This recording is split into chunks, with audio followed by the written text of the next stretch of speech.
Alright, I need to share what happened 3 nights ago because it hasn't left my mind since, and I can't keep it to myself any longer. I was praying in my room, finally asking a question I had avoided for years. What God showed me about the habits that upset him the most completely challenged me, and I believe it will open your eyes to a truth that could reshape your entire relationship with him. I'm talking about habits we often assume are harmless, maybe even spiritual. But God showed me that some of these habits actually grieve him far more deeply than I ever imagined. And what he revealed about the number one habit that angers him the most is probably not what you expect. Once you hear it, you'll understand why so many of us feel distant from God without even realizing what we're doing. Right now, I'm sitting in a quiet chapel space in my home, with a cross behind me that has become a powerful reminder of God's love. The late afternoon sunlight is coming through the windows, and I've been wrestling with whether to share this. Because honestly, what God revealed challenged some of my strongest assumptions about faith and holiness.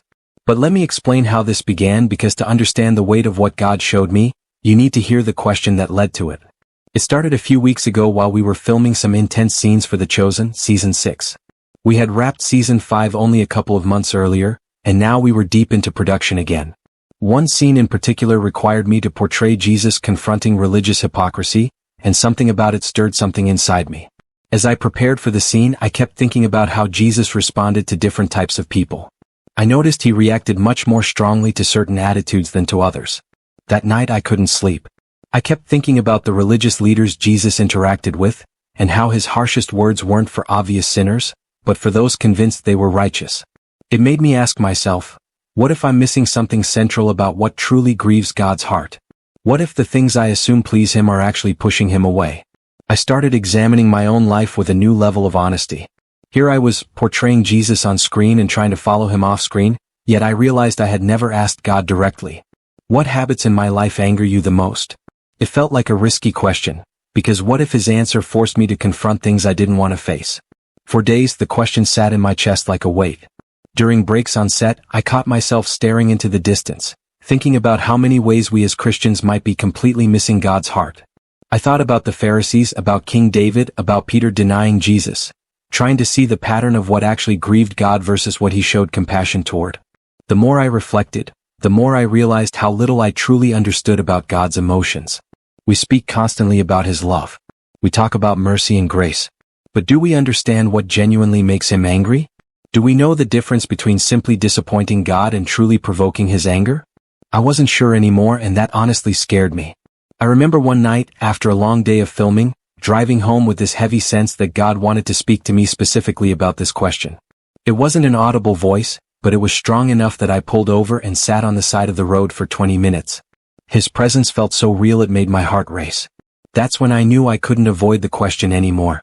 My fear of asking God what angers him revealed something about my relationship with him. I realized I was treating him like a distant authority figure instead of a loving father who welcomes honest conversations. Over the next few days, I prepared for what I knew would be a deep time of prayer. I fasted. I read scriptures about God's character. I reflected on people in the Bible who had real encounters with his emotions. I wanted my heart to be ready for whatever he chose to show me. During this preparation, I realized how seldom we discuss God's anger in a healthy way. We either ignore it completely and talk only about his love, or we obsess over it and live in fear. But I sensed God wanted to reveal something about his anger that would actually draw me closer, not push me further away. Human anger is usually selfish and destructive. But God's anger is different. It is righteous and protective. It is motivated by love. When a parent becomes angry at a child for running into traffic, it isn't because they want to punish the child. It's because they love them so deeply that anything threatening their safety triggers a strong emotional response. Before I continue, tell me in the comments where you're listening from and what time it is. I truly enjoy connecting with all of you around the world. As I was saying, 3 nights ago I finally felt ready to ask the question that had been troubling me. I went into my prayer room, knelt in front of the cross behind me and said out loud, God, I want to know which habits in my life, and in our lives as your people, anger you the most. Show me what I'm not seeing. Help me understand your heart. I didn't expect his response to come so quickly or so clearly. It wasn't an audible voice, but the clarity and conviction were so strong that I had no doubt it was him speaking directly to my spirit. What he revealed over the next hour changed much of what I thought I understood about holy living. The first thing that struck me was how different his perspective was from what I assumed. I expected him to mention obvious sins or clear moral failures, ways we fall short of his commands. But he didn't begin there. Instead, he started by revealing something about his heart that deeply moved me. He helped me understand that his anger is nothing like human anger. It isn't petty, vindictive, or selfish. His anger is the response of perfect love confronting anything that harms his children. When he becomes angry about our habits, it's because those habits damage us, distance us from him, or keep us from the abundant life Jesus died to give us. What God revealed to me that night was so unexpected and so profound that I spent the next 2 days processing it. I found myself crying at random moments, not from sadness, but from the overwhelming realization of how deeply he loves us and how our self-destructive habits grieve him. I knew I had to share this with you because many of you may be wrestling with the same patterns God showed me. And I truly believe that understanding what actually angers God, and why, could be the key to breaking free from the habits that have been limiting your intimacy with him. As I knelt there in prayer, something shifted in the atmosphere. God's presence became almost tangible, as if his love filled the room. My heart was racing, not from fear but from anticipation, like a child sensing that their father has something important to reveal, but not knowing whether it will bring comfort or correction. I felt God's Spirit settle over me with a warmth that brought peace. And suddenly, I understood that he wasn't upset with me for asking this question. He was actually pleased that I finally had the courage to seek understanding of his heart. Jonathan, I sensed him say, many of my children avoid this conversation because they think my anger is something to fear instead of something to understand. The first thing he showed me was the image of a father watching his child repeatedly reach toward a hot stove despite warnings. The father's anger isn't toward the child, it's toward the danger, the situation, anything that could bring harm. This is how I feel about the habits that anger me, God said. My anger is love responding to what harms you. Then God allowed me to see deeper into his perspective. Layer by layer, he revealed how he sees our daily choices. I could feel his heartbreak as he showed me habits we consider normal, or even admirable, that are actually damaging our souls and creating distance between us and his love. The intensity of his emotion was overwhelming, but not frightening. The habits that anger me most, he continued, are not the ones you assume. You expect me to be most upset about obvious moral failures, but those are symptoms, not causes. What angers me most are the habits that slowly poison your heart, so gradually that you don't notice the damage until it's almost too late. Suddenly, I was drawn into a vision where I could see people's hearts the way God sees them. Some hearts shined with joy and peace. Others were dim, covered in shadows, weighed down by chains only God could see. The contrast was heartbreaking, and I realized I was seeing the effects of daily habits on the human soul. Look closely, God whispered. I watched as certain habits acted like slow poison, dimming the light within people's hearts. Other habits, ones that looked harmless or even virtuous, were actually building barriers between people and their Creator. The clarity of the revelation stunned me. God's presence intensified as he prepared to show me the specific habits that grieve him most. I could feel his sorrow, his frustration, his righteous anger over watching his children hurt themselves with patterns they don't even recognize. Are you ready to see? He asked. I nodded, even though my heart was pounding. The vision shifted, and I saw into homes, churches, and workplaces where people lived out these harmful patterns daily. I saw believers who thought they were walking faithfully, but whose habits were silently destroying their ability to feel joy, love others, and experience a genuine relationship with God. The tragedy of it moved me to tears. Jonathan, God said, I'm going to show you 7 habits that anger me the most because they steal life from my children. But understand, my anger about these habits comes from my desire to set you free, not to condemn you. Every habit I am about to reveal is something I have the power to heal in your life. I felt God preparing me for truths that would challenge everything I believed about spiritual maturity. His presence was so strong that I could sense both his love and his grief. The first habit, he said, looks like wisdom but is actually pride. The second appears to be dedication but is really fear. The third resembles love but is actually manipulation. Are you noticing the pattern? The habits that anger me most are the ones that appear righteous on the surface but quietly damage the heart from within. As God continued speaking, I could feel his sorrow over how confused his people have become about what true holiness really means. We've placed so much weight on outward actions that we've ignored the inner attitudes, slowly weakening our ability to connect with him. His love was so evident as he revealed how much he longs to free us from these patterns. The atmosphere around me grew heavier as God prepared to uncover each habit. I sensed that receiving these truths would require honesty, self-reflection, and a willingness to change behaviors I had grown used to. But I also felt his assurance that the truth would ultimately bring freedom. Jonathan, what I'm about to show you will be difficult because you'll recognize these habits in your own life and in the lives of those you care about. But don't let conviction become condemnation. I'm showing you these things so I can heal them, not shame you. God's presence felt firm yet gentle as he prepared to reveal each specific truth. His love was so tangible that I knew whatever he was about to show me, even if challenging, would be wrapped in grace. I braced myself for the change I sensed was coming. Remember, God said, every habit that angers me is also an invitation to deeper intimacy with me. When you see these patterns and bring them to me, you aren't failing me, you are returning to the relationship I have wanted with you all along. As I was drawn deeper into this encounter, I realized my life would be marked by everything before this moment and everything after. What God was about to reveal could either transform me or leave me unchanged, and I chose transformation no matter the cost. The first habit that angers me most, God began, is the habit of self-condemnation disguised as humility. You think that constantly highlighting your flaws, replaying your failures, and refusing to accept my forgiveness honors me. But it's actually a subtle form of pride that says your opinion of yourself is more important than mine. The truth struck me powerfully. How often had I brushed off affirmation or replayed mistakes, thinking it was humility? God showed me that true humility accepts his view of us above our own harsh assessments. When you refuse to forgive yourself, you're essentially saying my sacrifice wasn't enough, he added with deep sadness. The second habit that angers me, God continued, is the addiction to busyness that you call dedication. You fill every moment with tasks, leaving no space for rest, reflection, or simply enjoying my presence. You assume busyness equals faithfulness, but often you're running from the intimacy I desire. That truth cut deeply because it reflected much of my life. Projects, obligations, activity I claimed was for God. But how much of it kept me from being still with him? I don't want your productivity, he said softly. I want your presence. The third habit that angers me most is loving others conditionally while expecting unconditional love from me. You pull back when people fail you. You keep track of their mistakes. You make others earn your forgiveness, yet you're shocked when your own choices bring consequences. You expect grace you're unwilling to extend. The weight of this truth was heavy. I realized how easily I labeled my conditional love as boundaries when it was often selfishness covered in spiritual language. God showed me his anger wasn't about rules, it was sorrow that we missed the joy of loving freely without keeping score. The fourth habit God revealed is treating prayer like a vending machine instead of a relationship. You bring me lists, but rarely quiet your heart long enough to hear mine. You want your circumstances to change, but resist when I want to shape your character.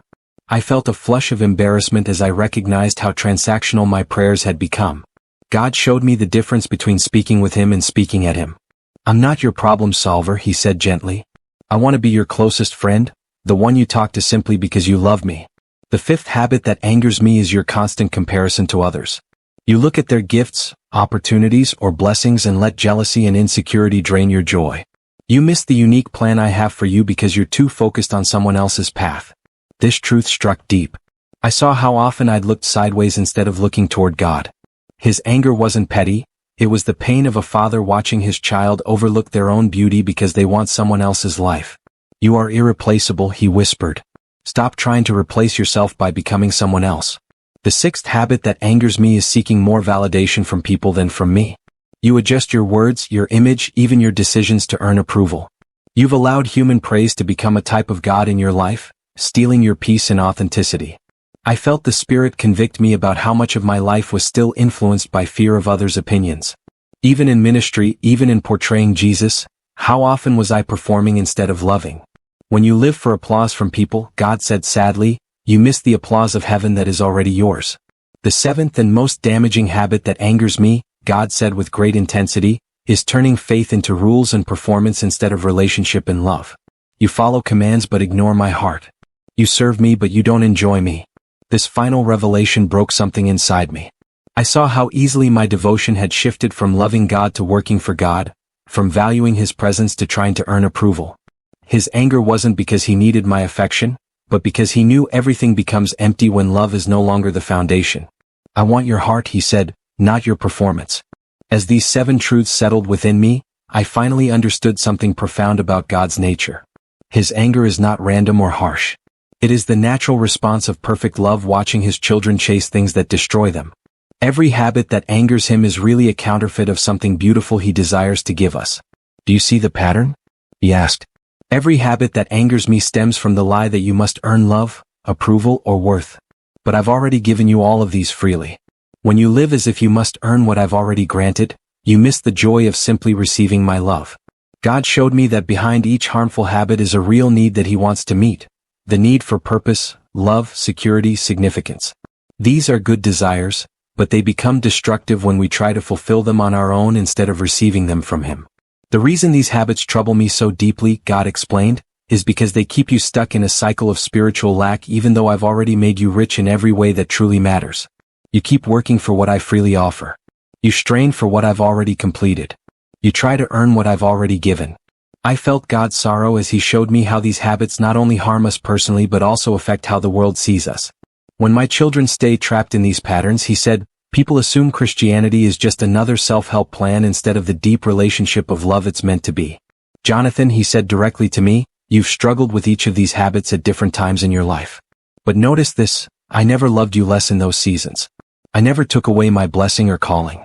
I simply waited for you to understand that my love is not tied to your performance.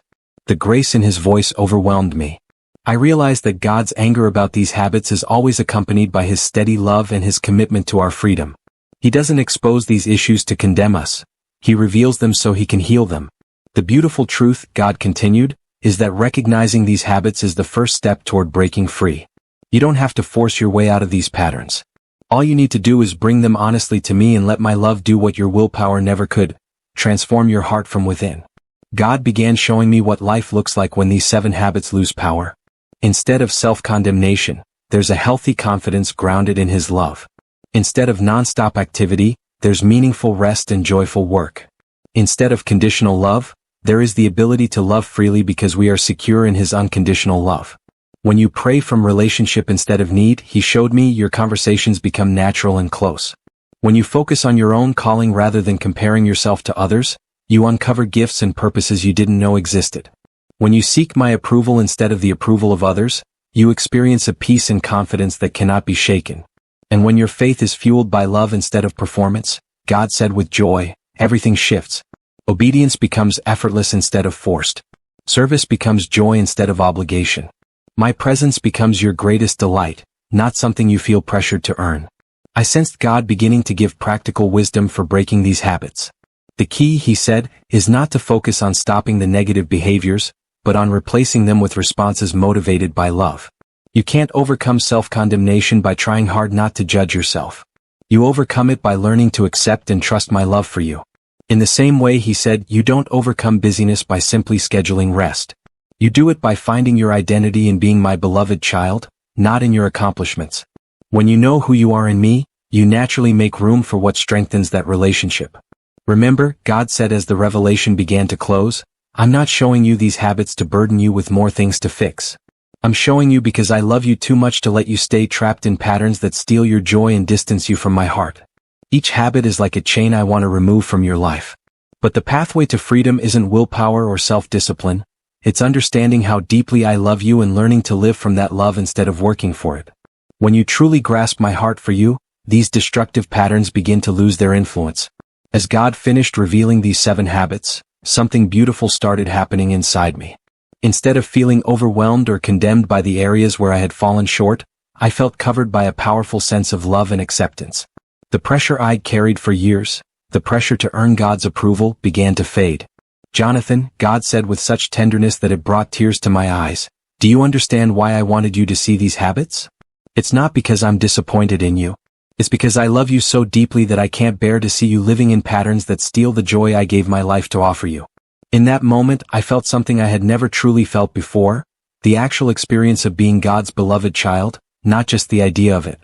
All the years of striving, performing, and trying to be worthy enough, and He had been loving me fully the whole time. The relief washed over me and I began to weep. Every time you chose self-condemnation over forgiveness, He said, I was grieving because I wanted you to see yourself the way I see you. Every time you chose busyness over rest, my heart ached because I longed for unhurried time with you. These habits never made me love you less. They kept you from experiencing how much I already loved you. Wave after wave of God's love moved over my heart as He spoke directly into the places where these habits had caused wounds. When you compared yourself to others, I wanted to show you how wonderfully I created you. When you searched for human approval, I longed for you to discover that my approval is the only one that satisfies. And every time you turned our relationship into a duty instead of a joy, he said with emotion, I missed you. I missed the closeness, the friendship, the simple delight of being together without any agenda. I didn't want your service, I wanted you. It struck me suddenly that God hadn't been angry because I was failing as a Christian. He had been grieving because I was missing the relationship he had been offering the whole time. His anger was the expression of love watching someone he cherishes choose substitutes for genuine intimacy. In that sacred moment, God began healing parts of my heart I didn't even know were wounded. Years of religious pressure, of never feeling good enough, began melting away under the warmth of his love just as I was.